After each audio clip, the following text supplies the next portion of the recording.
যদি সমাজের প্রতিনিধিত্ব বক্তব্য রাখবেন শুধু আমি সবাই আজকের এই জনসভা থেকে আমরা সমর্থন করি।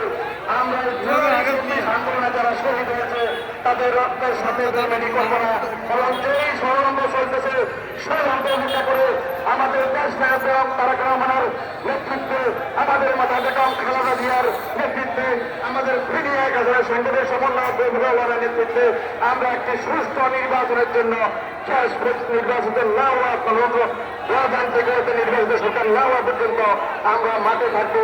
এই দিনে ব্যক্ত করে সবাইকে ধন্যবাদ জানিয়ে শেষ করছে। আল্লাহ হাফেজ।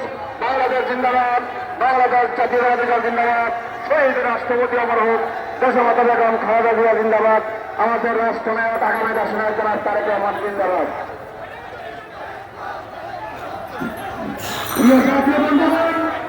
এখন আপনাদের সামনে বক্তব্য রাখবেন বাংলাদেশ জাতীয়তাবাদী মহিলা দল ফেনী জেলা শাখার বিপ্লবী সভানেত্রী জুলেখা আক্তার মেহেদী।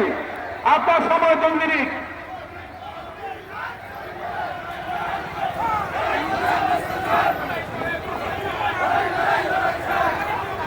আসসালামু আলাইকুম প্রিয় সুধী।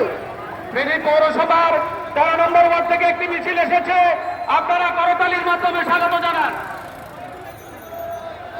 আজকে আমরা বিগত 17 বছরের গ্লানির পরে এখানে উপস্থিত হয়েছি।